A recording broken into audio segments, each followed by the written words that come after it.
अगर आप किसी भी टीचिंग एग्ज़ाम की तैयारी कर रहे हो तो चाइल्ड डेवलपमेंट एंड पेडागोजी यानी सीडीपी आपके लिए बहुत ही इम्पॉर्टेंट है।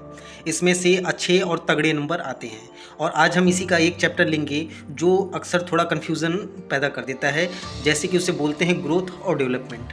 तो इसमें हमें देखना ये ज़रूरी होता है ना कि ग्रोथ जो हमारा होता है वो एक फ़िक्स टाइम पीरियड तक होता है। मतलब हम जब मैच्योर हो जाते हैं तो हमारा जो ग्रोथ होता है ना वो रुक जाता है। लेकिन हमारा जो डेवलपमेंट होता है, जो हमारी वृद्धि होती है, वो हमारे कब्र से लेकर हमारे गर्भ से लेकर कब्र तक चलती है। मतलब हम जिस दिन हम पेट में मतलब बच्चा आ जाता है, उसके बाद से वो जिस दिन इस दुनिया से उसकी आखिरी विदाई होती है, उस दिन तक उसका डेवलपमेंट यानी वृद्धि होता रहता है। जबकि ग्रोथ की बात करें तो ग्रोथ में अलग अलग किताबों में अलग अलग चीज़ें दी गई हैं। किसी में जो है 20 साल दिया गया है, कोई 13-14, तो ऐसे ऐसे करके हर एक किताब में जो है अलग अलग जो है इसकी डेफिनीसन है। लेकिन हमें सिंपली जो है 20 साल तक मानना चाहिए। हमारे गाँव में भी लोग जो है 20 से 21 साल तक बोलते हैं कि इतने तक लंबाई बढ़ेगी और उसके बाद जो है ठप हो जाएगी। अब ग्रोथ में अगर हम देखें कि ग्रोथ में आता क्या है, तो ग्रोथ में वह चीज़ें आती हैं जो हम बाहरी रूप से मतलब जिसे हम देख सकते हैं, जिसका हम मेज़रमेंट कर सकते हैं, जिसे हम नाप सकते हैं, कह सकते हैं जैसे इसकी लंबाई इतनी है तो ये ग्रोथ हो गया। हम इसे कह सकते हैं कि भाई ये इतने फिट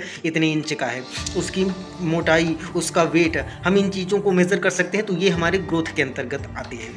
और ये एक जो है फिक्स टाइम पीरियड के बाद ये बंद हो जाता है, मतलब ग्रोथ नहीं होता। फिर उसके बाद ये जो हमारा डेवलपमेंट होता है वो आता है। डेवलपमेंट ये आंतरिक और बाह्य दोनों होता है। ये मात्रात्मक और गुणात्मक दोनों रूप से जो है ये होता है और ये जीवन पर्यंत चलने वाली प्रक्रिया है। ऐसा नहीं है कि ये किसी टाइम पीरियड पर रुक जाए, नहीं, ये आपके गर्भ से लेकर कब्र तक चलने वाली प्रक्रिया है और बहुत ही मज़ेदार प्रक्रिया है। इसे आप जितना चाहो उतना बढ़ा लो, जितना चाहो उतना कम कर लो, इस पे बिल्कुल फ़र्क नहीं पड़ता।